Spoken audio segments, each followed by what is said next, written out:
The stagecoach lurched to a stop in a cloud of dust, and Eleanor Whitmore clutched her worn carpetbag tighter against her chest.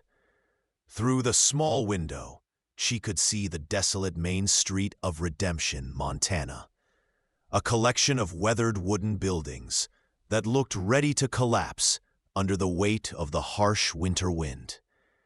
Her fingers trembled as they traced the crumpled advertisement in her pocket, the one that had promised a respectable marriage to a rancher named Howard Cartwright. She'd fled Philadelphia 3 weeks ago with nothing but the clothes on her back and her grandmother's silver locket, escaping a father who'd tried to sell her to his gambling creditors. Now, standing on this dusty street, at 23 years old, she wondered if she'd traded one prison for another. The stage driver opened the door, and Eleanor stepped down on unsteady legs. Her modest gray traveling dress was covered in dust, her dark auburn hair escaping its pins after days of travel. She scanned the street for Mr. Cartwright, her future husband, a man she'd never seen except in the faded photograph he'd sent. A portly gentleman with kind eyes, or so she'd hoped. Before we continue with Eleanor's journey, I'd love to ask you to take a moment to subscribe to our channel and give this video a like. Your support truly means everything to us and motivates us to bring you more quality stories like this one. Also, I'm curious, where are you listening to this story from? Please let us know in the comments below. Miss Whitmore, a gruff voice called from behind her. Eleanor turned to find a man who was decidedly not Howard Cartwright. He stood well over 6 feet tall, with broad shoulders that filled out his sheepskin coat. His face was weathered and angular, with a strong jaw shadowed by several days' worth of stubble. But it was his eyes that captured her, a striking gray blue like a winter sky, filled with something she couldn't quite name. Sorrow, perhaps, or resignation. "I'm Eleanor Whitmore, yes," she said softly, her voice barely above a whisper. "I'm looking for Mr. Howard Cartwright. I'm to be his bride."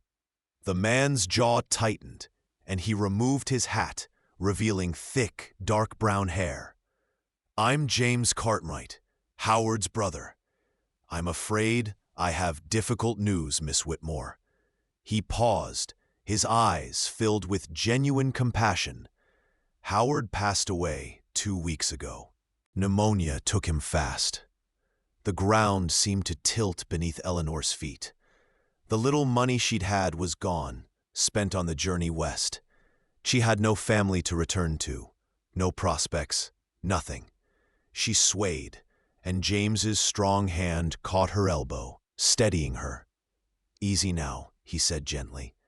"When's the last time you ate?" Eleanor couldn't remember. A day ago? 2?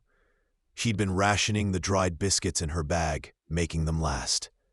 I'm fine, Mr. Cartwright." "No, you're not." His voice was firm, but not unkind. He picked up her carpetbag with one hand, keeping his other hand under her elbow. "Come on.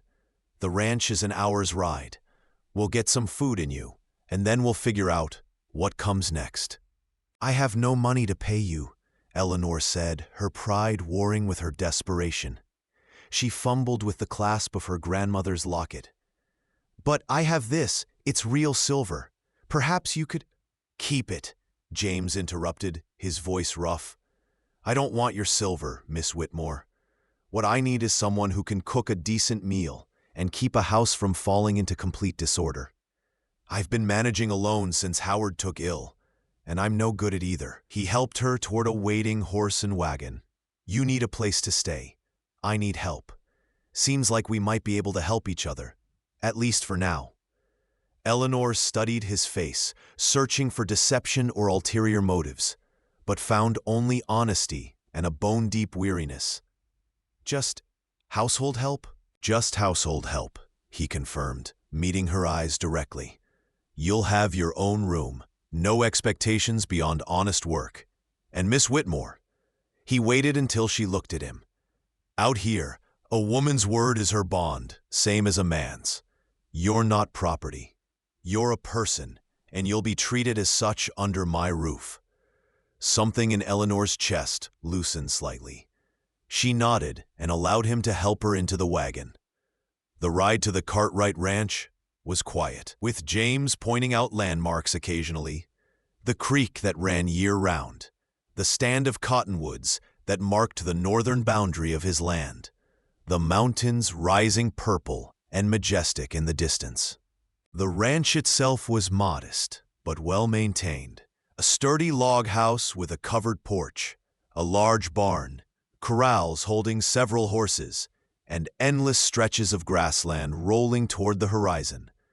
"It's not much," James said, as he helped her down from the wagon, "but it's honest land. Howard and I built most of it with our own hands." The house was clean but Spartan inside. Rough-hewn furniture, a stone fireplace, and windows that let in the fading afternoon light. James showed her to a small bedroom with a simple bed covered in a faded quilt. This was going to be... He stopped, clearing his throat. "This was prepared for you, for Howard's bride. It's yours now, for as long as you need it." Eleanor set down her carpet bag and turned to face him. "Why are you being kind to me, Mr. Cartwright? You don't know me." James was silent for a long moment, his eyes distant. "I lost my wife 3 years ago, Catherine. Childbirth took them both, her and our son."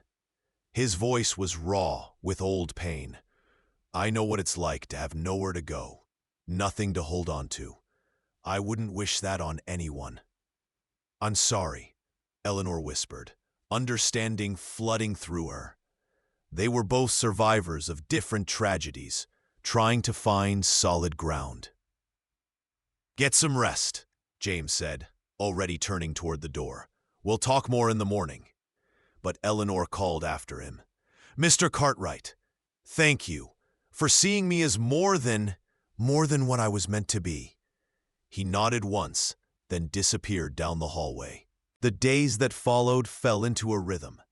Eleanor rose before dawn to prepare breakfast. Flapjacks, bacon, strong coffee that James claimed was the best he'd tasted in years. She cleaned the house, mended his shirts, and tended the small vegetable garden that had been neglected. James worked the ranch from sunup to sundown, managing the cattle and horses that were his livelihood. They were polite strangers sharing space, nothing more. Until the afternoon, James found her struggling to carry water from the well. "You're going to hurt yourself," he said, taking the heavy buckets from her hands. "I can manage," Eleanor protested, but her arms were shaking. "I can see that," James said dryly, "but there's no shame in accepting help." He studied her for a moment. "You ever ridden a horse, Miss Whitmore?" Eleanor shook her head. In Philadelphia, she'd only ever traveled by carriage. "Can't live out here without knowing how to ride," James said. "Tomorrow morning, after breakfast, I'll teach you." The next day, James brought a gentle mare named Daisy to the corral. Eleanor approached nervously, her modest blue calico dress dusty from the morning's housework. "First lesson," James said, his voice patient. "Always let the horse see you coming. Speak soft. Let her know you're a friend." He demonstrated, running his hand down Daisy's neck. "Now you try." Eleanor reached out tentatively, and Daisy's warm breath huffed against her palm. Something about the animal's gentle nature eased her fear. "Good," James said. "Now getting on is the tricky part.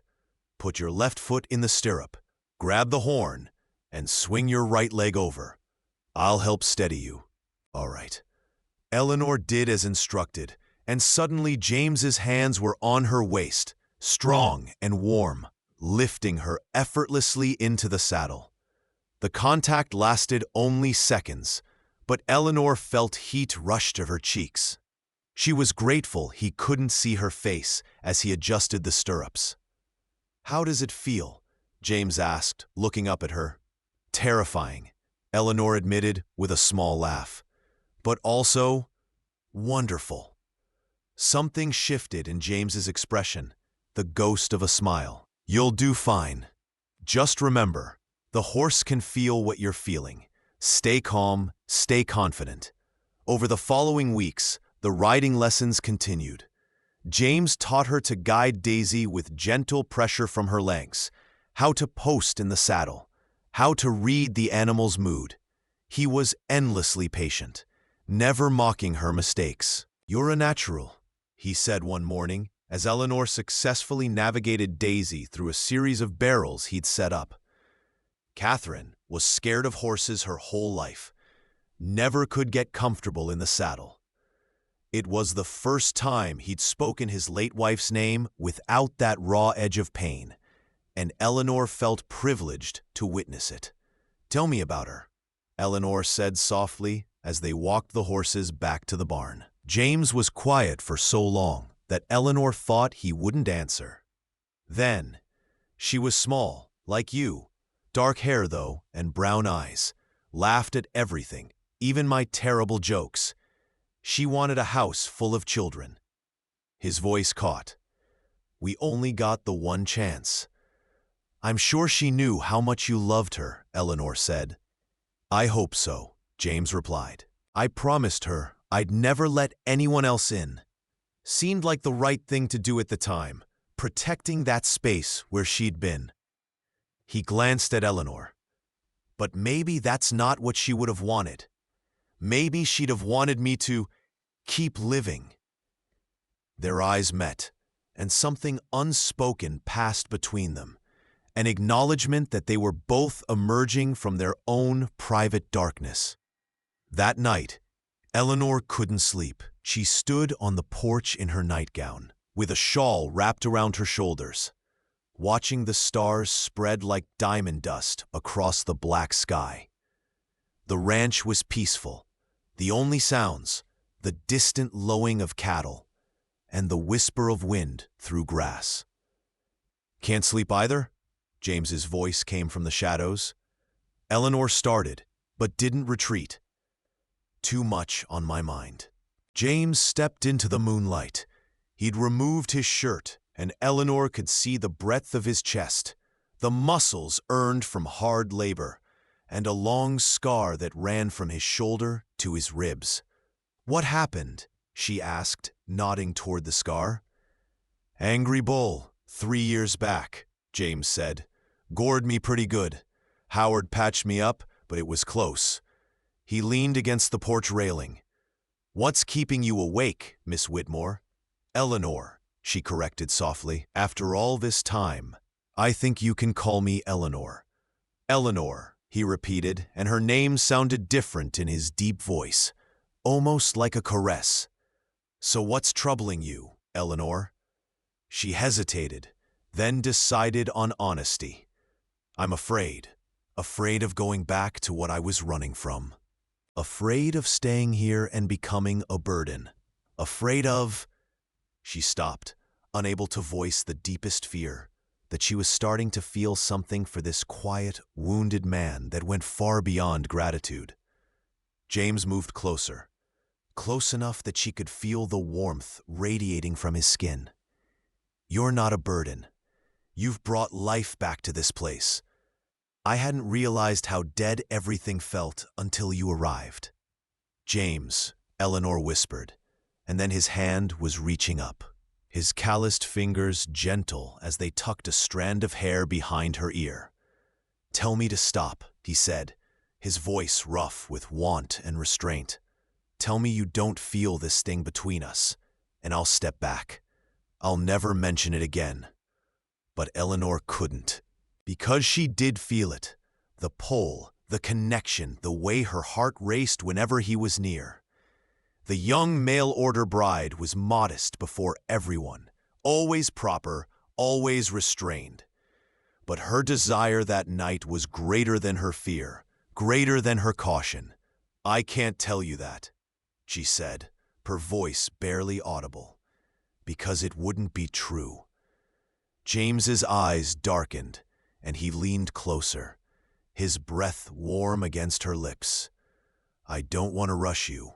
I don't want you to feel." "James," Eleanor interrupted, placing her hand on his bare chest, feeling his heart hammering beneath her palm. "I'm not afraid of you. I'm only afraid of how much I want this."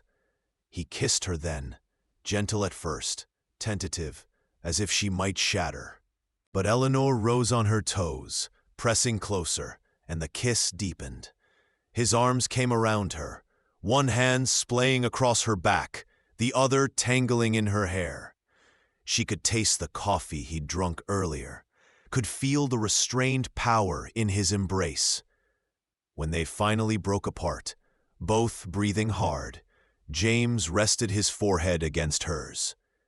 "I can't offer you an easy life, Eleanor. This land is hard.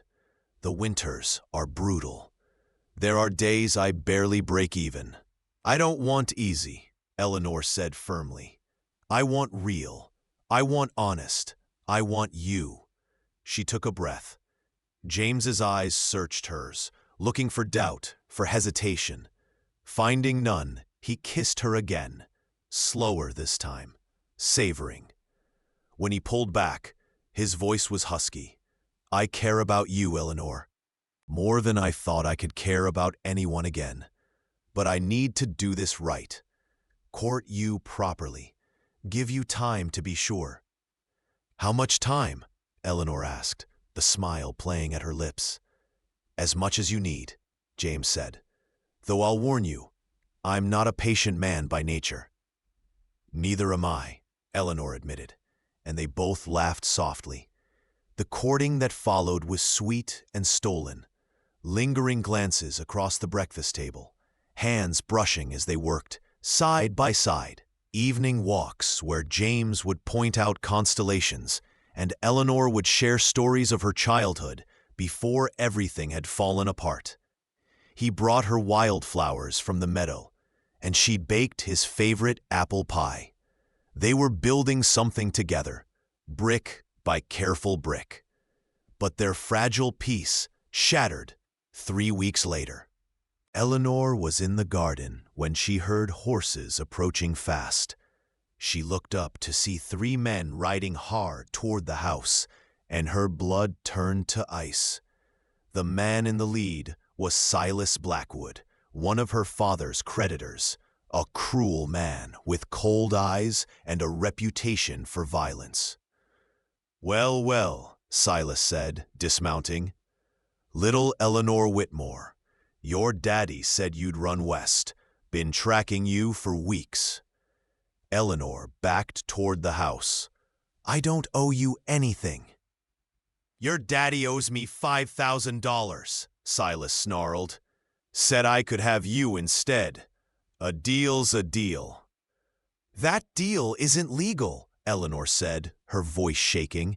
"You can't own a person." "Out here, girl, the law is what I say it is." Silas advanced. "Now you can come quiet, or we can do this the hard way." "She's not going anywhere." James's voice cut through the tension like a knife. He stood in the barn doorway, rifle in hand, his expression deadly calm. "This isn't your business, rancher," Silas said, but his hand moved toward his gun. "She lives under my roof," James said, walking forward slowly. "That makes it my business. You're on my land without permission. I suggest you leave." 3 against 1, Silas pointed out. "Not good odds." "True," James agreed. "But I'm the one with the rifle already aimed, and I don't miss." His voice dropped, cold as winter. "I've got no problem putting down men who threaten women. Did it in the war. I'll do it again." Eleanor could see the calculation in Silas's eyes, weighing his options, measuring his chances. "She's not worth dying over," one of Silas's men muttered. $5,000 says she is," Silas spat. But he was backing toward his horse. "This isn't finished, Cartwright. I'll be back with the sheriff, with papers." "You do that," James said, "and I'll show him the letter Eleanor received from Howard. inviting her here as his intended bride. That makes her family by law. You'll leave empty-handed either way. Might as well save yourself the trouble. Silas mounted his horse, his face twisted with rage. You haven't heard the last of this.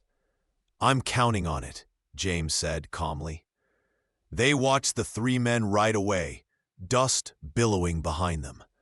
Only when they disappeared over the rise did James lower the rifle. He turned to Eleanor, who was trembling, tears streaming down her face. They'll come back, she said. I've brought danger to your door. I should leave. You should come here, James said firmly, setting aside the rifle and pulling her into his arms. You're not going anywhere, Eleanor. We face this together. Together, Eleanor whispered against his chest, drawing strength from the word. Together, James confirmed. Always. That night, James insisted Eleanor sleep in his room while he kept watch. She protested, but he was immovable. I won't sleep anyway, he said, and I'll feel better knowing you're safe. Eleanor lay in his bed, surrounded by his scent, leather and sage, and something uniquely him. Despite her fear, exhaustion eventually claimed her. She woke to the sound of breaking glass. James, she screamed. He burst through the door, rifle raised, just as a flaming bottle crashed through the window. Fire spread across the wooden floor with terrifying speed. Out the back! James shouted, grabbing her hand. They ran through the smoke-filled house, James pausing only to grab a few essential items: his father's watch, the deed to the ranch, a small wooden box. They burst out the back door as flames engulfed the front of the house. In the yard stood Silas and his men, guns drawn. Nowhere to run now, Cartwright, Silas said with a cruel smile. James pushed Eleanor behind him. This is between you and me. Let her go. Can't do that, Silas said, but I'll make you a deal. Sign over your ranch, and I'll take the girl and leave you alive. Never, James said. Your choice, Silas shrugged, raising his gun. The shot rang out, but it wasn't from Silas's gun. It was from Eleanor's. She stood with James's pistol, the one he'd taught her to shoot during their lessons. Smoke curling from the barrel.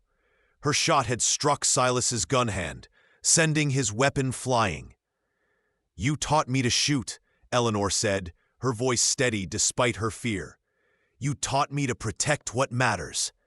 Silas clutched his bleeding hand, his face contorted with rage and pain. His men started to reach for their weapons, but the sound of approaching horses stopped them. 6 riders appeared over the ridge, James's neighbors, alerted by the gunfire. Problem here, James? The lead rider called. He wore a sheriff's badge. These men tried to kidnap Miss Whitmore and burned my house, James said. I'd say that's a problem, Sheriff Dawson. Silas Blackwood, the sheriff said with disgust. Should have known. You're wanted in 3 territories. Boys, take these men into custody. As the sheriff's men rounded up Silas and his accomplices, Eleanor sagged against James, the pistol falling from her shaking hands. He caught her, holding her tight. You saved my life, he said, his voice rough with emotion. You've been saving mine since the day I arrived, Eleanor replied. They watched the house burn, knowing they'd lost everything material. But standing there in each other's arms, they realized they'd gained something far more valuable. The rebuilding took months. Neighbors came to help, a barn raising, but for a house. James and Eleanor worked side by side, hammering nails, sitting boards, creating something new from the ashes of what had been lost. One evening, as the sun painted the sky gold and crimson, James found Eleanor on the porch of their nearly finished home. He knelt beside her, taking her work-roughened hand in his. Eleanor Whitmore, I'm not a man of fancy words, he said. I'm a rancher with more debts than assets, more scars than smooth skin. But I love you. I love your strength, your courage, the way you've brought light back into my life. Will you marry me? Not as a mail-order bride, not out of necessity, but because you choose to, because you want to build this life with me. Eleanor's eyes filled with tears, happy ones this time. Yes, she said. Yes, 1,000 times yes. They married a week later, in a simple ceremony at the church in Redemption. Eleanor wore a dress borrowed from James's neighbor, and James wore his best suit, the one he'd worn to Howard's funeral. But despite the borrowed and the sorrowful origins, everything felt new, full of promise. "You may kiss your bride," the minister said. James cupped Eleanor's face gently in his calloused hands and kissed her with all the love and hope he'd kept locked away for 3 long years. When they broke apart, both were smiling through tears. That night, in their new bedroom in their rebuilt house, James was gentle as he helped Eleanor out of her wedding dress. "We can wait," he said, though his eyes were dark with want. "If you need more time." "I've waited long enough," Eleanor said, reaching up to unbutton his shirt. "I want this. I want you. I want our life together to truly begin." "Go slow if it hurts," James whispered as he laid her down on their wedding bed, his hands reverent on her skin. "Tell me if you could never hurt me," Eleanor said with certainty. "You've only ever protected me, cherished me." "I'll die before I hurt you," James promised, and in his eyes, Eleanor saw not just desire, but devotion, not just passion, but profound respect. Their joining was tender and unhurried, a conversation without words, a promise sealed in touch and breath and whispered names. And when they finally lay tangled together, exhausted and complete, James pulled Eleanor close. "I see a woman worth saving," he murmured into her hair. "But the truth is, Eleanor, you saved me just as much as I saved you." "Then we're even," Eleanor said, smiling against his chest. "No," James corrected, kissing the top of her head. "We're better than even. We're together." "Together," Eleanor echoed, and the word held all the weight of a vow. The years that followed were not easy. The ranch struggled through droughts and harsh winters. There were cattle lost to disease, crops that failed, and bills that seemed impossible to pay. But James and Eleanor faced every challenge side by side, their love growing stronger with each test. 5 years after their wedding, Eleanor stood in the doorway of their home, expanded now, with an additional bedroom and a real kitchen, watching James teach their 4-year-old son, Robert, how to rope a fence post. Their daughter, Catherine, named for James's first wife, slept peacefully in her cradle nearby. James looked up and caught Eleanor watching. He smiled, that rare, genuine smile that he saved only for his family. And Eleanor's heart swelled with gratitude for the twists of fate that had brought her to this dusty Montana ranch, to this quiet, strong man who'd seen her as a person worth saving, when she'd seen herself as nothing more than a transaction. She'd come west as a mail-order bride, expecting duty and obligation. Instead, she'd found partnership, passion, and a love that had weathered every storm. "Mama, watch!" Robert called, successfully lassoing the post. "I'm watching, sweetheart," Eleanor called back, one hand resting on her swelling belly. Another child on the way. James walked over, wrapping his arms around her from behind, his hands covering hers, over their unborn child. "Happy?" he asked. "More than I ever thought possible," Eleanor replied honestly. "Are you?" "Every single day," James said, turning her in his arms to kiss her properly, the way he'd been kissing her for 5 years, with passion, with tenderness, with a love that had conquered fear and pain, and built something beautiful from the ruins of their separate pasts. In the distance, the Montana mountains stood eternal against the evening sky. And the land they'd fought so hard to keep stretched out before them, full of promise and possibility. They'd both been broken when they met, but together they'd become whole. And that was the greatest gift of all. The winter of 1875 came early and harsh to Montana. Snow fell in thick sheets, blanketing the ranch in white silence. Eleanor stood at the kitchen window, watching the storm rage outside while stirring a pot of stew. Catherine, now 3 years old, played with wooden blocks near the fireplace, and 7-year-old Robert sat at the table, practicing his letters. The baby, Thomas, slept peacefully in his cradle. James hadn't returned from checking the cattle in the north pasture, and Eleanor's worry grew with each passing hour. He'd been gone since dawn, and the sun was already setting. What little of it could be seen through the blizzard. "Mama, when's Papa coming home?" Robert asked, looking up from his slate. "Soon, sweetheart," Eleanor said, trying to keep the anxiety from her voice. "Your father knows these lands better than anyone." But as another hour passed, with no sign of James, Eleanor made a decision. She bundled the children warmly and took them to their nearest neighbor, Martha Henderson, a widow who lived 2 miles south. "Stay with Mrs. Henderson," Eleanor instructed Robert. "Take care of your brother and sister. I'm going to find your father." "Eleanor, you can't go out in this," Martha protested. "It's suicide." "My husband is out there," Eleanor said firmly, strapping on James's spare gun belt and mounting Daisy, who was older now, but still reliable. "I won't lose him." She rode into the storm, following the path James would have taken. The wind whipped snow into her face, making it nearly impossible to see. But Eleanor had learned this land over the years, knew every rise and hollow. She pushed forward, calling James's name into the howling wind. After what felt like hours, she spotted something dark against the white. A horse, riderless, standing near a rocky outcrop.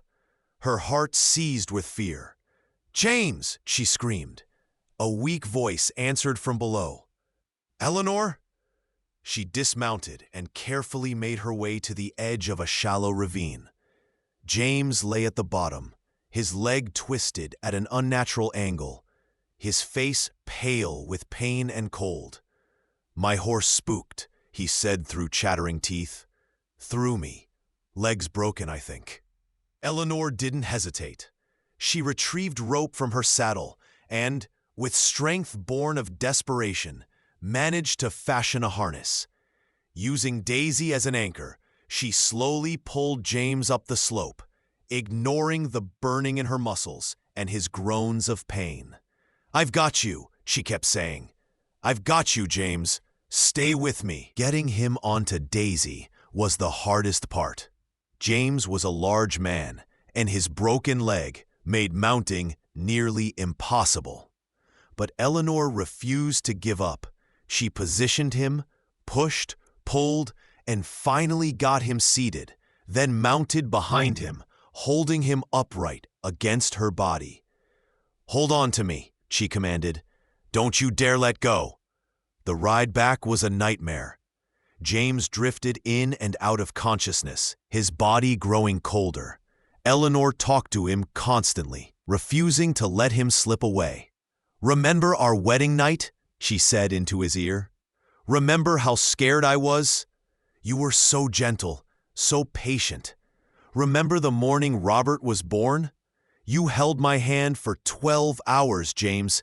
12 hours! You didn't leave my side once." "Eleanor," he mumbled. "Love you." "All right, I love you too," she said fiercely, "which is why you're going to stay awake. You're going to stay with me. We have 3 children who need their father. I need my husband." They made it to Martha's house just as Eleanor's strength was giving out. The women worked together to get James inside and onto a bed. Martha, who'd nursed her own husband through various injuries, examined James's leg.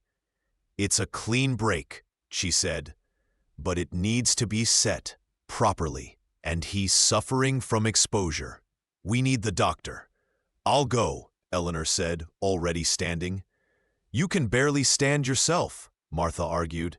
"Then I'll crawl if I have to," Eleanor said. "I didn't pull him out of that ravine to lose him now." She rode through the night to Redemption, fetched Dr. Morrison, and brought him back.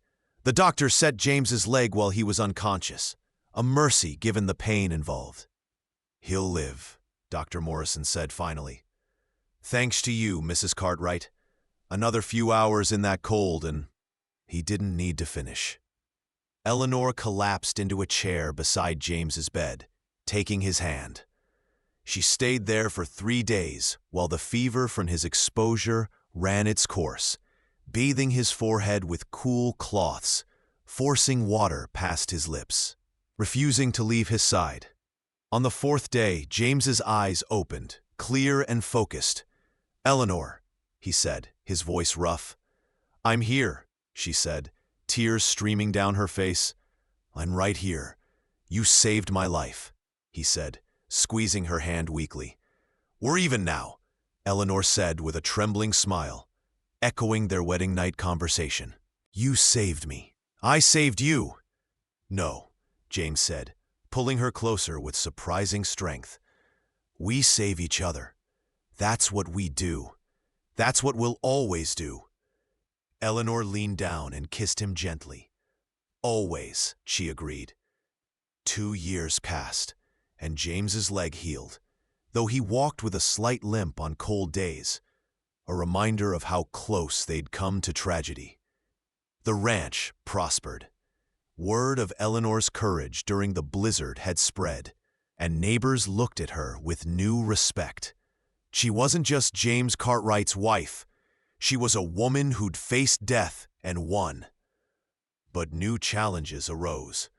A railroad company wanted to run a line through their property, offering what seemed like a generous sum. Many of their neighbors were selling, seeing an opportunity for wealth they'd never imagined. "We could sell," James said one evening as they discussed the offer. "Take the money, move somewhere easier. California maybe, somewhere warm." Eleanor looked around their home. The house they'd rebuilt together, the land they'd fought for, the life they'd created. "Is that what you want?" James was silent for a long moment. "I want you to be happy, Eleanor. I want our children to have opportunities. This land, it's hard. It takes everything you have and asks for more. But it's ours," Eleanor said firmly. "We bled for this land. We nearly died for it. And yes, it's hard, but it made us strong. It made us who we are." She took his hand. "I'm not afraid of hard work, James. I'm only afraid of losing what matters. And this place matters. It's not just land, it's our legacy." James studied her face, seeing the determination there, the strength that had only grown over their years together. "Then we tell the railroad no." "We tell them no," Eleanor agreed. The railroad wasn't pleased. Their representative, a slick man named Victor Brennan, began pressuring other landowners to sell, slowly isolating the Cartwright Ranch. Supplies became harder to get. Buyers for their cattle suddenly weren't interested. It was economic warfare, and the Cartwrights felt the squeeze. "We're going to lose everything if this continues," James said one night, reviewing their dwindling finances. "Maybe I was wrong. Maybe we should reconsider." "No," Eleanor said. "We don't give in to bullies. We faced worse than Victor Brennan." She was right, but that didn't make their situation less desperate. Then Eleanor had an idea. "The other ranchers who refused to sell," she said. "The Hendersons, the O'Malleys, The Torres family. They're all struggling too, aren't they? Yes, James confirmed. Brennan's squeezing all of us. Then we need to work together, Eleanor said. Pool our resources. Create our own supply lines, our own markets. If we stand united, Brennan can't break us. James looked at his wife with open admiration. When did you become such a strategist? When I realized I had something worth fighting for, Eleanor said simply. She organized the ranchers, traveling from property to property despite James's concerns for her safety. She was persuasive, passionate, and practical, showing them exact numbers, outlining plans, giving them hope. Mrs. Cartwright's right, Martha Henderson said at the meeting Eleanor called. We're stronger together than apart. The ranchers formed a cooperative, sharing resources and supporting each other. When one family's crops failed, the others helped. When the O'Malleys lost cattle to disease, the cooperative absorbed the loss together. And when Victor Brennan tried to intimidate them, they stood as one. Brennan tried everything: legal threats, economic pressure, even attempting to turn the ranchers against each other. But Eleanor's coalition held firm. Finally, Brennan played his last card. He claimed the Cartwright Ranch's deed was fraudulent, that James and Howard had never properly filed the paperwork when they'd claimed the land 15 years earlier. He produced documents, witnesses, and filed suit to seize the property. It's a lie, James said, his face pale as he read the legal papers. We filed everything properly. I have the deed. Then we fight, Eleanor said. We go to court. We prove he's lying. The trial became the talk of Montana territory. Victor Brennan had money and lawyers. The Cartwrights had truth and community support. Day after day, Eleanor sat beside James in the courtroom, holding his hand, whispering encouragement. Brennan's lawyers were skilled, twisting facts, casting doubt on the Cartwrights' documentation. James's face grew grimmer with each day. But Eleanor refused to give up hope. Then, on the final day of testimony, an elderly man appeared in court. Samuel Whitfield, the land office clerk who'd processed James and Howard's claim 15 years earlier. I registered their deed myself, Samuel testified, his voice shaking with age, but firm with conviction. I remember because it was the day my daughter was born. James Cartwright helped my wife get to the doctor when I was stuck at the office. I'd never forget that kindness. He pulled out a worn ledger, and I kept my personal records. Here's the entry, dated and notarized. Brennan's case collapsed. The judge ruled in favor of the Cartwrights, and furthermore, fined Brennan heavily for attempting to defraud the court. Outside the courthouse, Eleanor and James held each other, tears of relief streaming down their faces. We did it, James said. We actually did it. Of course we did, Eleanor said, smiling through her tears. We're together, remember? There's nothing we can't face together. The summer of 1880 brought new joy to the Cartwright Ranch. Their eldest, Robert, now 12, was becoming a skilled horseman and rancher. Catherine, 8 years old, had her mother's determination and her father's quiet strength. Thomas, 5, was full of mischief and laughter. And now, Eleanor was pregnant with their 4th child. You sure you can handle another one? James teased as they sat on the porch watching the sunset. I've handled worse than childbirth, Eleanor reminded him. I've handled you. James laughed, a sound that had become more common over the years. Fair point, but this pregnancy was different. Eleanor felt weaker than before, more tired. Dr. Morrison, now a close family friend, examined her with concern. The baby's fine, he assured James, but Eleanor needs to rest. No heavy work, no stress. James became fiercely protective, taking over Eleanor's usual chores, hiring help for the house, and insisting she spend most of her time resting. Eleanor chafed at the restrictions, but recognized the fear in her husband's eyes, the same fear he'd carried since losing Catherine, his first wife, to childbirth. "I'm not her," Eleanor said gently one evening.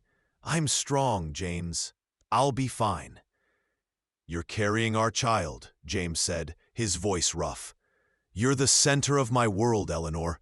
If something happened to you—" He couldn't finish. "Nothing will happen to me," Eleanor promised. "I have too much to live for." The labor came a month early, sudden and fierce. James rode for the doctor, while Martha Henderson stayed with Eleanor. But the baby wasn't waiting. Catherine, mature beyond her 8 years, helped boil water and fetch clean linens, while Robert kept Thomas distracted outside. "I can see the head," Martha said. "Eleanor, you need to push." Eleanor pushed with all her strength, her hand gripping Catherine's small one. "I love you, sweetheart," she gasped to her daughter between contractions. "You're so brave." "You're brave, Mama," Catherine said, tears streaming down her young face. "You're the bravest person I know." The baby came fast, a daughter, small but healthy, with a powerful set of lungs. Martha cleaned and swaddled her, just as James burst through the door with Dr. Morrison. "Eleanor," James said, his face pale with fear. "I'm fine," Eleanor said, exhausted but smiling, holding their new daughter. "We're both fine. Come meet your daughter." James approached slowly, as if afraid he was dreaming. When he took the baby in his large, calloused hands, tears rolled down his cheeks. "She's perfect." "What should we name her?" Eleanor asked. James looked at Martha, who'd helped deliver 3 of their 4 children, who'd been there through every crisis, who'd become family. "Martha," he said, "if you don't mind." Martha Henderson, the tough widow who'd survived 2 decades alone on the frontier, broke down sobbing. "I'd be honored." Little Martha Cartwright became the darling of the ranch, doted on by her older siblings and adored by her parents. But Eleanor's recovery was slow. Dr. Morrison took James aside one evening. "She needs more help," he said quietly. "Her body's been through a lot. 4 children, that fever she fought when you were injured, all the hard work. She's strong, but she's not invincible." James hired 2 women from town to help with the house and the children. Eleanor protested at first, but she couldn't deny her exhaustion. She spent her days in a rocking chair on the porch, baby Martha in her arms, watching her other children play and her husband work the land they'd fought so hard to keep. "I feel useless," she confessed to James one evening. "You're not useless," James said firmly, kneeling beside her chair. "You're healing. You're feeding our daughter. You're the reason this family exists, Eleanor. Everything I do for you. So let me take care of you for a change." "You always take care of me," Eleanor said softly. "And I always will," James promised. "In sickness and in health, remember? Those words meant something." Slowly, Eleanor regained her strength. By the time Martha was 6 months old, Eleanor was back to managing the household, though she'd learned to accept help and delegate. She'd learned that strength wasn't just about doing everything yourself. It was also about building a community, accepting support, and knowing when to rest. The spring of 1883 brought an unexpected visitor. A woman arrived in a fancy carriage, dressed in the height of Philadelphia fashion. Silk dress, elaborate hat, gloved hands. She looked wildly out of place on the dusty Montana ranch. Eleanor was in the garden when the carriage pulled up. She straightened, shading her eyes, wondering who this could be. Then the woman stepped down, removed her hat, and Eleanor gasped. "Margaret?" she whispered. It was her sister, younger by 3 years, someone Eleanor hadn't seen since fleeing Philadelphia 14 years earlier, someone she'd thought she might never see again. "Hello, Eleanor," Margaret said. The sisters embraced, both crying, years of separation melting away in that moment. Eleanor pulled back, studying Margaret's face. "How did you find me? Why did you come?" "Father died 6 months ago," Margaret said. "When I was going through his papers, I found letters you'd sent to Mother before she passed, but he'd intercepted them. I found your address, and I had to see you, had to know if you were alive and well." Eleanor led Margaret into the house, suddenly seeing their modest home through Philadelphia society eyes. The rough furniture, the simple decorations, the worn but clean floors. But Margaret didn't seem to notice or care. "You have a beautiful home," Margaret said sincerely. "And I saw children outside." "Are they?" "Mine," Eleanor confirmed proudly. "I have 4. Robert, Catherine, Thomas, and baby Martha." "4 children," Margaret repeated wonderingly. "And a husband?" "The best man I've ever known," Eleanor said. "He should be back soon. You'll meet him." As if summoned, James appeared in the doorway, dusty from work, freezing when he saw the well-dressed stranger. Eleanor rushed to his side. "James, this is my sister Margaret. Margaret, this is my husband, James Cartwright." James, always protective of Eleanor, studied Margaret carefully before offering his hand. "Ma'am, any sister of Eleanor's is welcome in our home." Margaret took his hand, then surprised them both by saying, "Thank you for taking care of my sister. I can see that you have." Her eyes filled with tears again. "I worried every day for 14 years, not knowing if she was alive or dead." Over the following days, the sisters reconnected. Margaret had never married, choosing instead to manage the family's remaining assets after their father's death. She'd come west not just to find Eleanor, but to escape the emptiness of her own life. "I envy you," Margaret confessed one evening as they watched the sunset. "You have love, children, purpose. I have money and society parties, and nothing that matters." "You could stay," Eleanor said impulsively. "There's plenty of room. We could use help with the children, and you'd be doing me the greatest favor of my life," Margaret finished. "But, Eleanor, I wouldn't want to impose." "Family doesn't impose," Eleanor said firmly. "They belong." Margaret stayed, trading silk dresses for practical calico, learning to cook and clean and garden. She was a natural with children, especially little Martha, who adored her aunt. And slowly, Margaret bloomed like a flower that had been kept in darkness, finally finding sun. One evening, Eleanor found James and Margaret talking on the porch. Margaret was laughing at something James had said, a rare occurrence in itself, and James looked more relaxed than Eleanor had seen him in months. "Your sister's good people," James told Eleanor later in bed. "Different from what I expected." "She was trapped, like I was," Eleanor said, "just in a different kind of prison. But she's free now. We both are."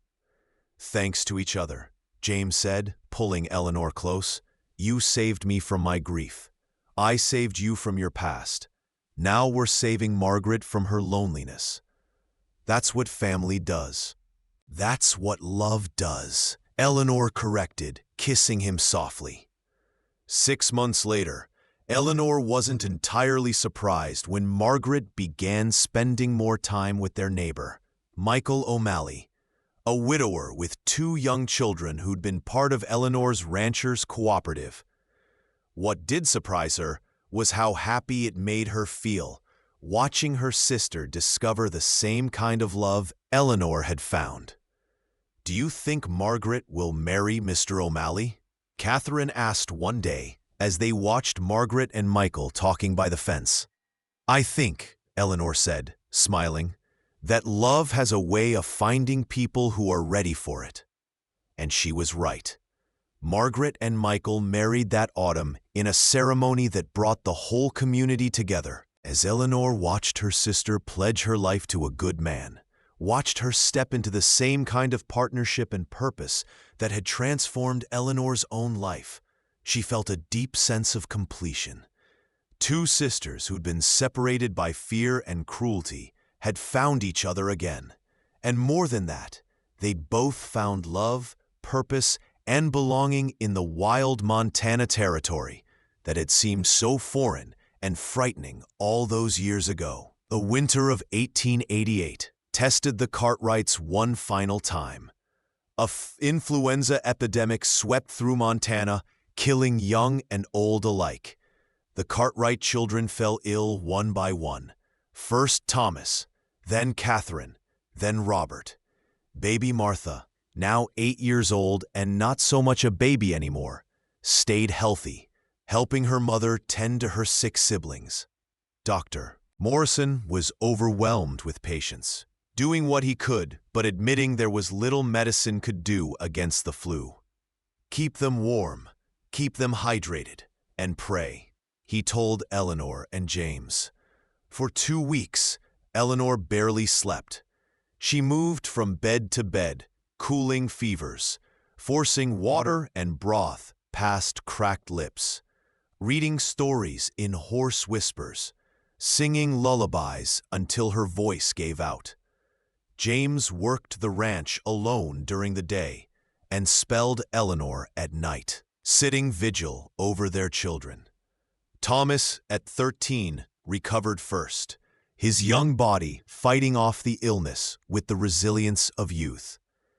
Catherine, 16 now and strong-willed like her mother, followed. But Robert, at 20 years old and the eldest, hovered on the edge of death for days. "Fight," Eleanor whispered to her firstborn son, gripping his burning hand. "You're a Cartwright. We don't give up. We never give up." James sat on Robert's other side, his face haggard with fear and exhaustion. "Listen to your mother, son. She brought me back from the edge. She'll bring you back too." On the 14th night, Robert's fever broke. Eleanor collapsed in James's arms, sobbing with relief. "They're all going to be okay," James said, holding her tight. "Thanks to you. You saved them all." "We saved them," Eleanor corrected. Together, but the epidemic had taken its toll on Eleanor. She'd pushed her body beyond its limits, and now she paid the price. She developed a fever of her own, a cough that rattled deep in her chest. "No," James said when Dr. Morrison confirmed pneumonia. "No, Eleanor, you have to fight this." "You have to." "I will," Eleanor said, though her voice was weak. "I have too much to live for, remember? James became a man possessed. He'd barely left her side, doing everything she'd done for their children and more. He bathed her fever-hot skin with cool claws, held her when coughing fits seized her body, prayed to a God he'd rarely spoken to before. "Don't leave me," he whispered one night when her breathing became labored. "Eleanor, please, I can't do this without you." Eleanor's eyes fluttered open. Even weak and ill, her gaze was fierce. "Then good thing you won't have to," she gasped between breaths. "Not finished yet, James, not nearly finished." The children took turns sitting with their mother. Robert, still recovering himself, read to her from her favorite books. Catherine brushed and braided her mother's hair, the way Eleanor had done for her when she was small. Thomas told jokes and stories, desperate to make his mother smile. And young Martha simply held her hand, silent and steady. Margaret came every day, bringing food, helping with the house, spelling James at Eleanor's bedside. "You married a stubborn woman, James," she said one evening. "She's not going to let something as insignificant as pneumonia stop her." "I know," James said, managing a weak smile. "It's one of the things I love most about her." On the 7th day, Eleanor's fever broke. On the 10th day, she was sitting up and eating solid food. On the 14th day, she walked, shakily but determinedly, out to the porch to see the ranch she'd fought so hard to help build and protect. "Welcome back," James said, his arm around her waist, supporting her weight. "Good to be back," Eleanor said, breathing in the cold, clean Montana air. "How's the ranch?" "Still standing," James said. "Like you, like all of us." Eleanor looked out at the land she'd come to love. The rolling grassland, the distant mountains, the barn and corrals, the life they'd built together against all odds. "We've faced a lot, haven't we?" she said quietly. "Everything life could throw at us." James agreed. "And we're still here, still together." "Always together," Eleanor said, leaning into her husband's solid warmth. The spring of 1889 brought a celebration. Robert, fully recovered and now a man of 21, was getting married to Sarah Henderson, Martha's granddaughter. The wedding brought the whole community together. All the families who'd stood with the Cartwrights through the railroad fight, through the epidemic, through 15 years of partnership and mutual support. Eleanor, now 47 years old, with silver threading through her auburn hair, watched her son marry the woman he loved.